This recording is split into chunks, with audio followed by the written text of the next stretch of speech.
783 మంది అధికారులు కాబోతున్న మిమ్మల్ని, మీ తల్లిదండ్రులను, మీ కుటుంబ సభ్యులను ఈ దీపావళి పండుగ సందర్భంగా మీ అందరి కుటుంబాలలో, మీ తల్లిదండ్రుల కళ్ళల్లో 48 గంటల ముందే ఒక వెలుగులు వెలిగి మీ కుటుంబాలలో సంతోషాన్ని ఈరోజు శిల్పకళా వేదికగా తెలంగాణ రాష్ట్ర ప్రభుత్వం ఏర్పాటు చేసింది. మనస్ఫూర్తిగా తెలంగాణ ఉద్యమంలో భాగస్వాములై ఆనాడు ఉస్మానియా కాకతీయ యూనివర్సిటీలలోనే కాకుండా తెలంగాణ జిల్లాలలో ఉన్న కళాశాలలు, యూనివర్సిటీలలో అలుపెరగని తెలంగాణ పోరాటం చేసి మీ తోటి విద్యార్థులైన శ్రీకాంతాచారి, వేణుగోపాల్ రెడ్డి, ఈశాన్ రెడ్డి, యాదయ్య లాంటి తెలంగాణ యువ విద్యార్థులు తమ జీవితాలను ధారబోసి ఆత్మ బలిదానాలు చేసుకొని తెలంగాణ రాష్ట్రాన్ని సాధించింది. ఒక శ్రీకాంతాచారి, ఒక యాదయ్య, ఒక కానిస్టేబుల్ కిష్టయ్య కన్న కలలు మా ప్రాణాలు పోయినా పర్వాలేదు, మా కుటుంబాలు అనాథలైనా పర్వాలేదు, ఈ తెలంగాణ రాష్ట్రంలో లక్షలాది మంది నిరుద్యోగుల యువకుల యొక్క కలలు పండాలి, ఈ తెలంగాణ రాష్ట్రం సస్యశ్యామలం కావాలి అని వాళ్ళు ఆత్మ బలిదానాలు చేసుకొని తెలంగాణ రాష్ట్రాన్ని సాధించారు. ఆనాటి రాజకీయ పార్టీల నాయకులు నీళ్లు, నిధులు, నియామకాలు అనే నినాదంతో తెలంగాణ ప్రజల యొక్క బలమైన ఆకాంక్ష 60 సంవత్సరాల సుదీర్ఘ పోరాటాన్ని రాజకీయ ఆయుధంగా మార్చుకొని వచ్చిన తెలంగాణలో 10 సంవత్సరాలు అధికారాన్ని చెలాయించి నిరుద్యోగ సమస్యను పరిష్కరించలేరు. వాళ్ళు, వాళ్ళ కుటుంబ సభ్యులు, వాళ్ళ బంధువర్గము ఆగర్భ శ్రీమంతులు ఎలా కావాలి, నిజాం నవాబుతో పోటీపడే ప్రపంచంలోనే ఈనాటి భాషలో పోల్చాలంటే అదానీ అంబానీలతో పోటీపడి అల్లుడిని అంబానీ చేయాలి, బిడ్డను బిర్లాను చేయాలి అనే కలలు కంటూ 10 సంవత్సరాలు పరిపాలన కొనసాగించారు. ఏ రోజు కూడా ఒక్క క్షణమైన నిద్రపోయే ముందు గుండెల మీద చేయి పెట్టుకొని ఏ శ్రీకాంతాచారి, ఏ కానిస్టేబుల్ కిష్టయ్య, ఏ యాదయ్య, ఏ ఈశాన్ రెడ్డి, ఏ వేణుగోపాల్ రెడ్డి ఆత్మ బలిదానాలు చేసుకొని తెలంగాణ సాధించినరో వాళ్ళ లక్ష్యమేందో అని ఆలోచన చేసినుంటే మీ ఉద్యోగ నియామకాలు 7-8 సంవత్సరాల క్రితమే జరిగిపోయి ఉండేవి. ఈనాడు తెలంగాణ పునర్నిర్మాణంలో మీరు సీనియర్ అధికారులుగా ఈ ప్రభుత్వంలో బాధ్యత వహించి ఉండేవాళ్ళు. కానీ ఏ రోజు మీ గురించి కానీ వాళ్ళు నినదించిన నీళ్లు, నిధులు, నియామకాల విషయంలో చిత్తశుద్ధితో పనిచేసి ఉంటే నీళ్లకు సంబంధించిన కాళేశ్వరం, కూలేశ్వరం అయి ఉండేది కాదు. ఈనాడు 1,00,000 కోట్లు గోదావరిలో పోసి నిర్మించిన కాళేశ్వరం కట్టడం, కూలడం 3 సంవత్సరాల్లోనే జరిగిపోయింది. చరిత్రలో ఇట్లాంటి దుర్ఘటన, ఇట్లాంటి దురదృష్టకరమైన సందర్భం ఏ దేశంలో, ఈ దేశంలో ఉన్న రాష్ట్రాలే కాదు, ఏ దేశంలో కూడా ఇట్లాంటి పరిస్థితులు రాలేదు. నిధులకు సంబంధించి మీకు తెలుసు, ఆమోదులో 1 ఎకరానికి ₹1 కోటి పండించే విద్య ఆ నాయకులకు తెలిసినప్పుడు తెలంగాణ రాష్ట్ర రైతాంగానికి ఆ విద్య ఎందుకు నేర్పలేదు? మీరే చూసిండ్రు, మా ఫామ్ హౌస్లో పంట పండిస్తే ఎకరాకు ₹1 కోటి వస్తుందని ఒక పెద్ద ఆయన చెప్పిండు. సంతోషం. అద్భుతమైన కళ మీకు ఉన్నందుకు 64 కళలలో చోర కళ కూడా ఒకటి అంటే నేను అదేందో నాకు అర్థం కాలేదు కానీ ఈనాడు ఎకరాకి ₹1,00,00,000 వ్యవసాయంలో ఆదాయం వస్తుందంటే చోర కళలో పరోక్షంగా ఇదే కళనేమో అనిపించేటట్టుగా వచ్చింది. తెలంగాణలో అన్నాడు ఒరేసుకుంటే ఉరేసుకున్నట్టే అని ప్రభుత్వాలు పలికినాయి. తెలంగాణ రాష్ట్రం తెచ్చుకున్నది పండించిన పంట కొనుగోలు చేయలేని పరిస్థితిలో ప్రభుత్వం ఉంటే, తెలంగాణ పరిపాలన చేసే నాయకులు ఉంటే, ఇక తెలంగాణ రాష్ట్ర సాధన రైతులకు మనమందరం రైతాంగ కుటుంబాల నుంచి వచ్చిన మన తల్లిదండ్రుల యొక్క కష్టానికి ఈ తెలంగాణ రాష్ట్ర సాధన ఏమైనా సమాధానం చెప్పిందా ఒక్కసారి ఆలోచన చేయండి. ఇక నియామకాలకు వస్తే నేను చెప్పాల్సిన అవసరం లేదు. ఆనాడు ప్రభుత్వంలో ఎవరు మంత్రులు ఉన్నారు? ముఖ్యమంత్రి కానీ, ఐటీ అండ్ ఇండస్ట్రీస్ మినిస్టర్ కానీ, ఫైనాన్స్ మినిస్టర్ కానీ, పంచాయతీరాజ్ శాఖ మినిస్టర్స్ ఎవరున్నారో మీరు ఒక్కసారి ఆలోచన చేయండి. మరి ఈనాడు ఫైనాన్స్ అండ్ ఎనర్జీ మినిస్టర్ బట్టి విక్రమార్క గారు ఉన్నారు. ఈనాడు స్పీకర్గా గడ్డం ప్రసాద్ కుమార్ గారు ఉన్నారు. ఈనాడు కార్మిక శాఖ మైనింగ్ డిపార్ట్మెంట్లో వివేక్ వెంకటస్వామి గారు ఈరోజు మంత్రిగా ఉన్నారు. మెడికల్ అండ్ హెల్త్ మినిస్టర్గా దామోదర్ రాజనరసింహ గారు ఉన్నారు. ఆనాడు వాళ్ళుంటే ఈనాడు చదువుకున్న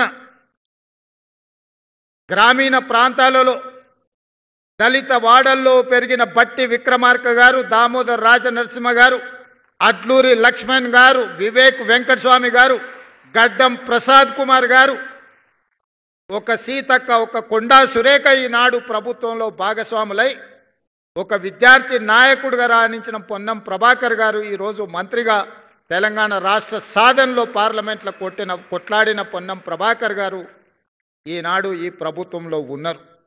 అందుకే ఆనాడు పార్లమెంట్లో ఓడిపోయిన, కరీంనగర్ పార్లమెంట్లో ఓడిపోయిన ఒక పెద్ద ఆయనకు ప్లానింగ్ కమిషన్ వైస్ చైర్మన్గా 100 రోజులు తిరక్కముందే ఆనాడు ప్రభుత్వం ఇచ్చింది. నిజామాబాద్ పార్లమెంట్లో ఓడిపోయిన కుటుంబ సభ్యులకు తక్షణమే ఎమ్మెల్సీ పదవిచ్చి వాళ్ళ కుటుంబంలో ఉన్న అన్ని ఖాళీలను భర్తీ చేసుకున్నారు. వయసున్న వాళ్లకు, అనుభవం ఉన్న వాళ్ళకు, అర్హత ఉన్నా అర్హత లేకపోయినా కుటుంబంలో ఏ ఒక్కరిని ఖాళీగా ఉంచకుండా ప్రభుత్వంలో ఉన్న అన్ని హోదాలలో వాళ్ళనే భర్తీ చేసుకున్నారు తప్ప 2015లో నోటిఫికేషన్ తర్వాత 2025 వరకు గ్రూప్ 2 నోటిఫికేషన్ల యొక్క భర్తీ జరగలేదు అని అంటే ఆనాటి ప్రభుత్వం యొక్క ప్రాధాన్యత ఏంది, ఈనాటి ఈ ప్రభుత్వం యొక్క ప్రాధాన్యత ఏంది? చదువుకున్న యువకులుగా మీరు ఆలోచన చేయండి అని చెప్పి మీకు సూచన చేస్తున్నా. ఉమ్మడి రాష్ట్రంలో సమైక్య పాలనలో 2011లో గ్రూప్ 1 నోటిఫికేషన్ ఇస్తే మళ్ళీ 2025 20 రోజుల క్రితం 562 మంది గ్రూప్ 1 అధికారులను నేను, మా మిత్రులు బట్టి విక్రమార్క గారు నియామక పత్రాలు ఇచ్చే వరకు 15 సంవత్సరాలు గ్రూప్ 1 ఉద్యోగ నియామకాలు జరగలేదు అని అంటే ఇంతకంటే దుర్మార్గమైన పరిస్థితులు ఎక్కడైనా ఉంటాయా? మీరు ఒక్కసారి ఆలోచన చేయండి. 22-23 సంవత్సరాల వయసులో తండాల నుంచి, గూడాల నుంచి, మారుమూల పల్లెల్లో నుంచి ఒక బలమైన ఆకాంక్షను తీసుకొని మీ తల్లిదండ్రులు ఉపాధి హామీ కూలీ చేసి రూపాయి కూడబెట్టి హైదరాబాద్కు పంపించి అశోక్ నగర్ చౌరస్తాల్లో, దిల్సుఖ్ నగర్ చౌరస్తాల్లో, అమీర్పేట్ చౌరస్తాల్లో కోచింగ్ సెంటర్లలో మిమ్మల్ని చేర్పించి గ్రూప్ 1 అధికారులుగా, గ్రూప్ 2 అధికారులుగా మీ ఉజ్వల భవిష్యత్తు ఉండాలి అని పంపిస్తే 10-15 సంవత్సరాలు పరీక్షలు నిర్వహించకపోను, నిర్వహించిన పరీక్షల యొక్క ప్రశ్నాపత్రాలు జిరాక్స్ సెంటర్లో పల్లి బఠానీలలాగా అమ్ముతుంటే గుండె పగిలి రోధించిన విద్యార్థుల గురించి ఎప్పుడైనా ఆనాటి పాలకులు ఆలోచన చేసిండ్రా? మీరు ఒక్కసారి ఆలోచన చేయండి మిత్రులారా. 15 సంవత్సరాల సుదీర్ఘమైన గ్రూప్ 1 అధికారుల నియామకాలను ఈ ప్రభుత్వం 20 రోజుల క్రితం దసరా కంటే ముందు నియామక పత్రాలు ఇచ్చింది. వాళ్ళ కుటుంబాలలో దసరా పండుగను ముందుగానే తెచ్చిపెట్టింది. ఈనాడు 5 లక్షలకు పైగా గ్రూప్ 2 ఉద్యోగాలకు అప్లికేషన్ పెట్టుకుంటే 2 లక్షల పైబడి పోటీ పరీక్షలు రాస్తే అందులోకెళ్ళి 783 మంది ఈనాడు మీరు ఎంపికైనరంటే మట్టిలో మాణిక్యాలను వెలికి తీసి తెలంగాణ పబ్లిక్ సర్వీస్ కమిషన్ ఈనాడు మిమ్మల్ని అందరినీ తెలంగాణ పునర్నిర్మాణంలో భాగస్వాములను చేసే బాధ్యత తెలంగాణ పబ్లిక్ సర్వీస్ కమిషన్ తీసుకున్నది. మిత్రులారా, మీరు ఆలోచన చేయండి. ఆనాడు తెలంగాణ పబ్లిక్ సర్వీస్ కమిషన్లో వాళ్ళు నియమించిన సభ్యులెవరు? ఈనాడు మేము నుంచి నియమించిన తెలంగాణ పబ్లిక్ సర్వీస్ కమిషన్లో మీ భవిష్యత్తును నిర్ణయించే సభ్యులకి ఎలాంటి క్వాలిఫికేషన్లు ఒక్కసారి పోల్చి చూడండి. నిర్వహించిన పరీక్షలను చూడండి, వెల్లడించిన ఫలితాలను చూడండి. దీని వెనకాల ఉన్న చిత్తశుద్ధిని, శ్రమని మీరు గుర్తించండి. ఈరోజు మా కోసం కాదు, మీకోసం. మీరు మేము వేరు కాదు, మీరే మేము, మేమే మీరు. నల్లమల అటవీ ప్రాంతంలో నుంచి ఒక మారుమూల గ్రామం నుంచి ప్రభుత్వ పాఠశాలలో చదువుకున్న నేను ఇక్కడికి వచ్చినా అంటే అందులో మీ శ్రమ ఉన్నది, మీ మద్దతు ఉన్నది.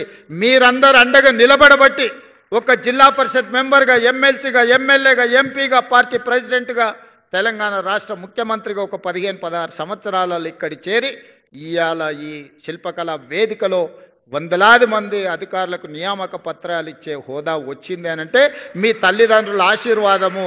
మీరు అండగా నిలబడబట్టి గ్రామాలలో మీరే కథానాయకులే నడిపించి మీరే ఒక రేవంత్గా మారి మొన్నట జరిగిన ఎన్నికల్లో మీరు అండగా నిలబడ్డారు. కాబట్టే ఈనాడు ఇందిరమ్మ రాజ్యం ప్రజాపాలనని మేము ఏర్పాటు చేసి ఈ సమస్యల్ని పరిష్కరించినాం. ఈ సమస్యను మీ సమస్యగా చూడలే, ఈ సమస్యను మా సమస్యగా, మన సమస్యగా. గ్రూప్ 1 పరీక్షల ఫలితాల పట్ల ఎన్ని రకాల చిక్కులను ఎదుర్కోవాల్సి వచ్చిందో, ఎన్ని రకాల ఆరోపణల్ని, చౌకబారు రాజకీయ విమర్శలను ఎదుర్కొన్నామో మీరు చూశారు. గ్రూప్ 1 ఉద్యోగాలకు రేవంత్ రెడ్డి 2 కోట్లు 3 కోట్ల రూపాయలు తీసుకున్న ర్యాంక్ వచ్చిన వాళ్ళు అని అంటే ఆ ర్యాంకర్స్ వాళ్ళ ఇంటి పరిస్థితులు చూపించారు. తండ్రులను కోల్పోయి తల్లి లేకపోతే అమ్మమ్మ దగ్గర చదువుకున్న వాళ్ళు మాకు గుడిసెనే లేదు, కోటి అంటే ఎట్లుంటుంది సార్ ఎన్నడన్నా మేము చూసినామా? మా చదువును, మా జ్ఞానాన్ని, మా శీలాన్ని శంకించే అధికారం మీకు ఎవరిచ్చినని వాళ్ళు కంటతడి పెట్టుకున్నప్పుడు నిజంగానే నాకు చాలా ఆవేదన కలిగింది. ఇంత దుర్మార్గమైన పరిస్థితిలో ఈరోజు గత పాలకులు కల్పిస్తున్నారు. ఏది ఏమైనా ఈ సమస్యలను పరిష్కరించాలి, చిక్కుముళ్ళను విప్పాలి, చీకటి రోజులు పోవాలి, వాళ్ళ జీవితాలలో వెలుగు నింపాలి అని గ్రూప్ 1 సమస్యను పరిష్కరించి ఇదే వేదికగా నియామక పత్రాలు ఇచ్చిన. వాళ్ళకంటే ముందే మీకు ఇచ్చి ఉండొచ్చు. కానీ గ్రూప్ 2లో ఈనాడు గ్రూప్ 1లో సెలెక్ట్ అయిన వాళ్ళు చాలామంది సెలెక్ట్ అయినారు. ఒక్కసారి వాళ్ళ గ్రూప్ 2 ఉద్యోగాలు ఇచ్చిన తర్వాత గ్రూప్ 1 ఇస్తే ఈ ఖాళీలు మళ్ళీ నోటిఫికేషన్కి వెళ్ళాల్సి వస్తుంది. ఎందుకు మొదట గ్రూప్ 1 ఇచ్చినాం, గ్రూప్ 1లో సెలెక్ట్ అయినాక మిగిలిన అన్ని ఖాళీలను ఇవాళ గ్రూప్ 2గా మిమ్మల్ని భర్తీ చేస్తున్నా అంటే మీకు ర్యాంక్ వచ్చి కూడా ఒకవేళ అందులో ఉన్న వాళ్ళు ఇందులోకి వస్తే మీకు అవకాశాలు కోల్పోతాయి. కాబట్టి మీ అవకాశాలు పోకూడదు. మళ్ళీ నోటిఫికేషన్ ఇస్తే ఆలస్యం అవుతాయి అన్నారు. మీరు ఎంపిక అవుతారో కారో అని మీ బాధ నా బాధగా ఆలోచన చేసి మొట్టమొదట గ్రూప్ 1 నియామకాలు చేపట్టి ఇవాళ గ్రూప్ 2 నియామకాలు ఇస్తున్నా. మీ తర్వాత గ్రూప్ 3 నియామకాలు ఇస్తా, ఆ తర్వాత గ్రూప్ 4 నియామకాలు ఇస్తా. ఇవన్నీ కలిపితే దాదాపుగా 11,000 నియామకాలు. మొదటి సంవత్సరంలోనే 60,000 ప్రభుత్వ ఉద్యోగ నియామకాలు, టీచర్ల నుంచి కానిస్టేబుల్ల వరకు, ఇంజనీర్ల నుంచి డాక్టర్ల వరకు 60,000 ఉద్యోగాలు మొదటి సంవత్సరంలోనే ఇచ్చిన. ఇదే కాదు, ఎస్సీ వర్గీకరణ 30 సంవత్సరాల సుదీర్ఘమైన పోరాటం, దానికి ఒక శాశ్వత పరిష్కారాన్ని ఎస్సీ వర్గీకరణకు చూపించిన. జనగణనలో కులగణన 100 సంవత్సరాల సమస్య, ఆ సమస్యకు 16 నెలల్లోనే పరిష్కారం చూపించి ఫిబ్రవరి 4ను సోషల్ జస్టిస్ డేగా ఈనాడు జరుపుకుంటున్నాం. దేశంలో ఎక్కడా లేని జనాభా లెక్కలు, ఆ జనాభాలో కుల లెక్కలు, ప్రతి కులానికి సంబంధించిన ప్రజలకు ఈ వివరాలను సేకరించిన రాష్ట్రం మొట్టమొదటి రాష్ట్రం తెలంగాణ రాష్ట్రం. ఇవాళ మేము ఆ కార్యక్రమాన్ని చేయడం ద్వారా కేంద్ర ప్రభుత్వం మీద ఒత్తిడి తీసుకొచ్చి రేపు జరగబోయే 2026 జనగణనలో కులగణనను చేర్చాల్సిన పరిస్థితి ప్రధానమంత్రి గారికి కల్పించి దేశానికే తెలంగాణ రాష్ట్రం ఆదర్శంగా నిలబడ్డదని ఈరోజు మీ అందరికీ నేను గర్వంగా చెప్పదలుచుకున్నాను. ఇవన్నీ ఎలా చేయగలుగుతున్నాం? ఎన్ని ఆరోపణలు చేసిన 10 సంవత్సరాలు పరిపాలన చేసిన వాళ్ళు, 10 సంవత్సరాల అధికారాన్ని చెలాయించినోళ్ళు అడ్డుపడుతూ అక్రమంగా సంపాదించిన సంపదతోని ఎక్కడ పడితే అక్కడ కేసులు వేస్తూ పిటిషన్లు పెడుతూ వీధులెక్కి రాద్ధాంతం చేస్తూ సోషల్ మీడియాలో పెట్టుబడులు పెట్టి బురద జల్లే కార్యక్రమాన్ని చేస్తున్నారు.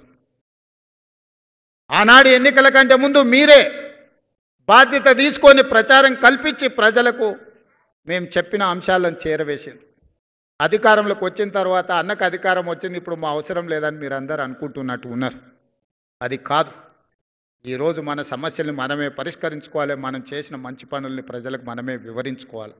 నాకంటూ ప్రత్యేకమైన సైన్యం లేదు, ప్రత్యేకమైన వ్యవస్థ లేదు. నా వ్యవస్థనే మీరు, ఆ వ్యవస్థలో మీరే సభ్యులు, కుటుంబ సభ్యులు.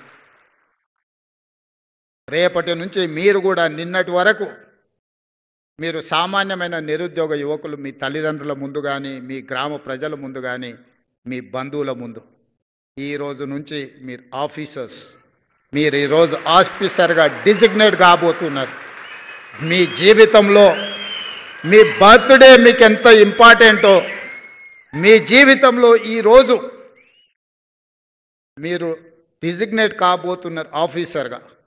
ఈరోజు మీకు అందించబోయే నియామక పత్రం ప్రభుత్వ ఉద్యోగం కాదు, ఇదొక భావోద్వేగం. ఈ భావోద్వేగం తెలంగాణ పునర్నిర్మాణ భవిష్యత్తును 2047 తెలంగాణ రైజింగ్ విజన్ డాక్యుమెంట్ను మీరు ముందుకు నడిపించడానికి ఈరోజు ఈ బాధ్యతను నియామక పత్రము ద్వారా మీ చేతుల్లో పెడుతున్న, దీన్ని భద్రంగా కాపాడి 2047కి దేశంలోనే $3 ట్రిలియన్ ఎకానమీగా ఈ తెలంగాణను తీర్చిదిద్దే బాధ్యత మీది.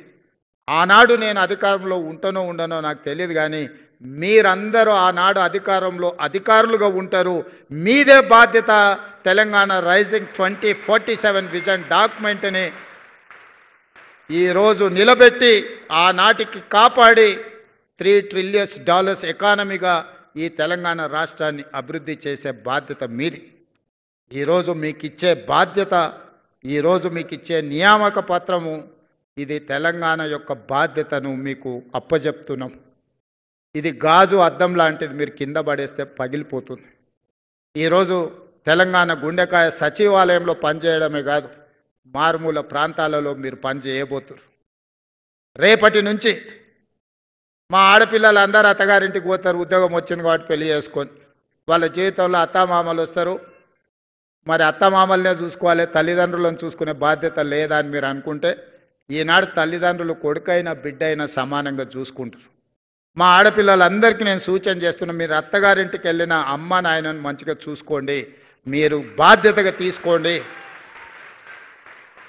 ఇక మా సోదరులకు చెప్తున్న, కట్నాలు వస్తాయి, కార్లు వస్తాయి, అత్తమామ వస్తారు. ఇప్పటి వరకు నా అమ్మ నాయననేమో చేదవుతారు, కొత్తగా వచ్చిన అత్త మామనేమో తీపి అవుతారు. నేను చాలామందిని చూస్తున్నా. అత్త మామను మంచిగా చూసుకోవద్దని నేను అనను, మీ కట్టుకున్న సతీమణితోని మీరు బాగుండొద్దని నేను చెప్పను. కానీ మీరు అధికారులు అయినంటే మీ తల్లిదండ్రుల యొక్క కష్టము, శ్రమ, వాళ్ళ రక్తాన్ని చెమటగా మార్చి మిమ్మల్ని భుజాల మీద మోసిండ్రు కాబట్టి ఇవాళ మీరు అధికారులు అయ్యింది. మీ తల్లిదండ్రులను మరవకండి, వచ్చిన ఊరును కన్న తల్లిదండ్రులను మరవకండి, మన నేపథ్యాన్ని మరవకండి. మీరు ఏ కుర్చీలో కూర్చున్నా మీ ఎదురుకు వచ్చి నిలబడి ఒక పేదవాడు మీ కళ్ళల్లో మీ తల్లిదండ్రులే ఒక అధికారి దగ్గర పోయి నిలబడితే ఏం పరిస్థితి ఉంటుందో మీరు అది ఒక్కసారి ఆలోచనలకు తెచ్చుకోండి. సహాయం, నిస్సహాయంగా మన దగ్గరకు వచ్చేవాడికి సహాయం చేయడమే మన బాధ్యత. ఈరోజు మీకు ఇస్తున్న అధికారం నిస్సహాయులకు సహాయంగా అండగా నిలబడే అధికారం ఈరోజు ఈ ప్రభుత్వం ఇస్తుంది. నేనైనా మీరైనా మనమైనా నిస్సహాయులకు సహాయం అందించడమే మన బాధ్యత. కన్న తల్లిదండ్రులను, పుట్టి పెరిగిన సొంత ఊరిని అభివృద్ధి చేసుకోవడం మన బాధ్యత. మీరు అంకితమవుతారని నాకు సంపూర్ణమైన విశ్వాసం ఉన్నది. మీ అందరి పట్ల నాకు నమ్మకం ఉన్నది. మీరందరూ పెద్ద ఎత్తున చప్పట్లు కొట్టి నాకు మాట ఇవ్వాల్సిందిగా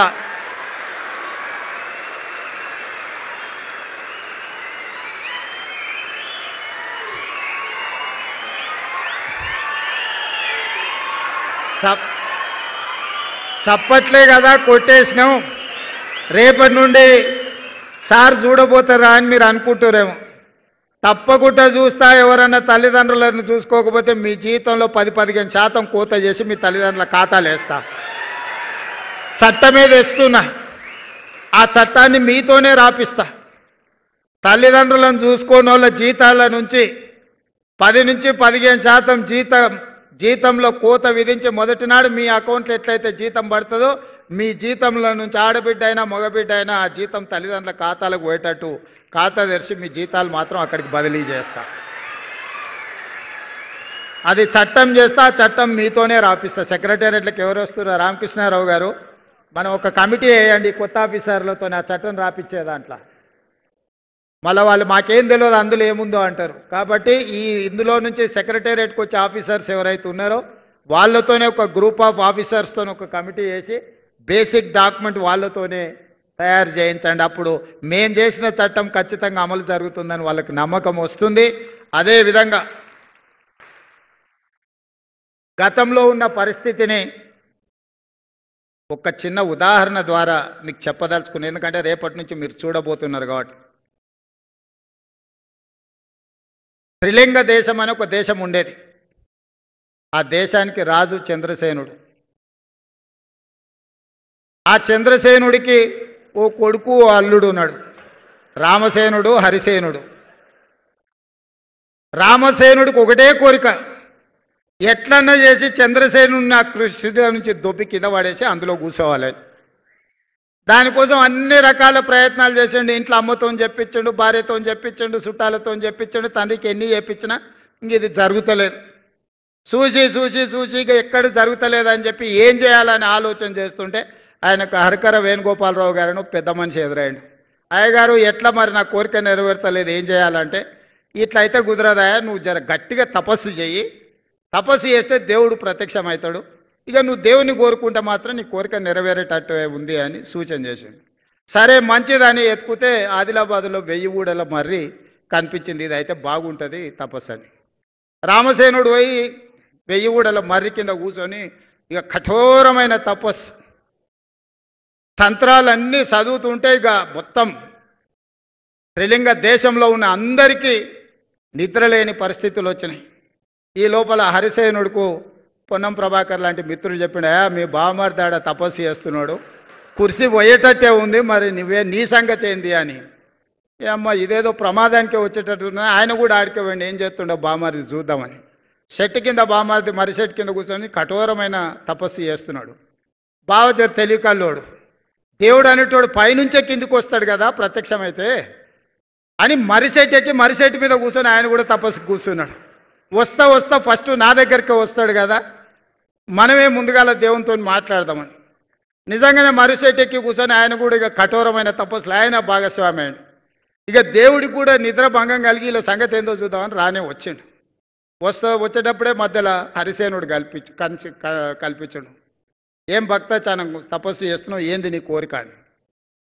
హరిసేనుడికి అనుమానం వచ్చింది. నేను ఏం కోరినా కింద వాడు బామర్ది ఇంకేం కోరుకుంటాడో తెలియదు, ఈయన సంగతి చెప్తుండని. ఏం లేదు దేవుడా, నాకు కన్ను ఓడు అని అడిగాడు. ఆయన అడిగాడు, నువ్వు ఇంత తపస్సు చేసింది నీ కన్ను పొడిపించుకోవడానికి అని. నేను చెప్తా కదా దాని వెనకాల ఉన్న మతలబు, నువ్వైతే పొడువు అన్నాడు. ఓకే నీ కోరిక నెరవేర్చాను. ఒక కన్ను ఓడిచాడు. పొడిచి ఇంకా కిందికి వచ్చాడు రామసేనుడి దగ్గరికి, బావమారి దగ్గరికి. బావమారిదికి బావ మీద అనుమానం, వీడు తెలివికల్లోడు కొంచెం తెలుగు ఆలోచన చేస్తాడని. సరే మంచిదని ఆలోచన చేసి రామసేనుని కూడా అడిగాడు, దేవుడు ఏంది నీ కోరిక అని. ఇక ఎక్కువ ఆలోచన చేస్తే మనకు అసలే తెలివి తక్కువ, ఎక్కువ ఆలోచన చేస్తే అనవసరమైన నష్టం. మా బావ ఏం అడిగిందో దానికి నాకు రెండింతలి అని అడిగాడు. ఇక దేవుడు కూడా అల్క ఉన్నది కదా ఇది అని ఈయన 2 కన్నులు ఓడిచేసిండు. వానికి ఒక కన్ను లేదు, ఇంక 2 కన్నులు లేవు. ఇక దేవుడు పోయినాక మళ్ళీ ఇద్దరు కలుసుకురు. అరే పరిస్థితి ఏంది, ఇట్లా అయిపోయా, ఇట్లయితే ఎట్లయితుంది, మరి ఎట్లా బతుకుదాం, మరి ఇట్లా కుదిరేటట్లేదు, ఇట్లా మనం పని చేసుకునే పరిస్థితి చేయి దాటిపోయిందని. అప్పుడు ఇద్దరు కలిసి ఒక ఆలోచనకు మాలో పెద్ద మనిషిని కలిసిరాయా, మా పరిస్థితి వానికి ఒకటి లేదు, నాకు 2 లేవు, మా ఇద్దరు పరిస్థితి ఏందని. ఓ పని చేయండి, శుక్రవారం నాడు మక్కా మస్జిద్ కోండి, శనివారం నాడు బిర్లా టెంపుల్ కోండి, ఆదివారం నాడు మెదక్ చర్చి దగ్గర కోండి. ఆడ మెట్ల మీద కూర్చుంటే వచ్చేటోడు పోయేటోడు ఏదో ఒకటి ఇస్తాడు. ఇది బాగానే ఉంది. మరి ఎవడు నడవాలి? బాగా తెలికల్లోడు కదా. అరే నీకు రెండు లేవు, నువ్వు నడవలేవు, నువ్వు నన్ను నీ భుజాల మీద ఎత్తుకో, నేను దారి చూపిస్తుంటా, ఇక నువ్వు నడుచుకుంటావా అని చెప్పి బామాది భుజాల మీద ఎక్కి ఇప్పుడు మక్కా మసీదు, శుక్రవారం శనివారం బిర్లా టెంపుల్, ఆదివారం మెదక్ చర్చ్ దగ్గర, రేపో మాపో పొన్నం గారు జూబ్లీ హిల్స్ కూడా వస్తారు, ఎందుకంటే ఆడ ఎన్నికలు ఉన్నాయి. నువ్వు జర జాగ్రత్తగా ఉండాలి వీళ్ళ పట్ల. సో ఇది గతంలో వాళ్లకు వాళ్ళే ఇవాళ పేపర్లలో టీవీలలో మేం చెప్పుడు ఇచ్చిపెట్టండి, కుటుంబ సభ్యులే చెప్తున్నారు ఏం జరిగిందో, ఏ రకంగా దోపిడీ జరిగిందో, ఏ రకంగా అవినీతికి పాల్పడ్డారో, ఏ రకంగా కుటుంబ పంచాయతీలు ఈరోజు పక్కున పగులుతున్నాయో, పాపాలు పుట్ట పగులుతుందో మీరు అందరు కళ్ళతో చూస్తారు. రేపు క్షేత్ర స్థాయిలో మీరు వెళ్ళేటప్పటికి వాళ్ళందరూ మీకు ఎదురు పడతారు, మళ్ళీ సెంటిమెంట్ రగల్చాలని చూస్తారు. ఈ సెంటిమెంట్తోని మళ్ళీ బతకాలనుకుంటారు. వాళ్ళని ఎక్కడైనా పేపర్లు చూడండి, రెసిడెన్షియల్ స్కూల్స్లలో ఎక్కడైనా పిల్లలు కలుషిత ఆహారం తిన్నరు అని అంటే పైశాచిక ఆనందంతోని డాన్సులు చేస్తుంటారు. అబ్బా 10 మంది పిల్లలు చచ్చిపోతే మేము ప్రభుత్వం మీద బురద చల్లొచ్చు, ఈ పిల్లలు చచ్చిపోతే బాగుండని. ఎక్కడన్నా యాక్సిడెంట్ జరిగి ఎవరైనా చచ్చిపోతే, ఆ శ్రీశైలం టన్నెల్ కావచ్చు, ఇంకేదన్నా కావచ్చు, ప్రమాదవశాత్తు ఏదైనా జరిగిపోతే ఎంబడే ఈ ప్రభుత్వం మీద బురద చల్లాలి, తద్వారా మళ్ళీ అధికారంలోకి రావాలని ఒక రకమైన పైశాచిక ఆనందం వాళ్ళ కళ్ళల్లో కనిపిస్తుంది.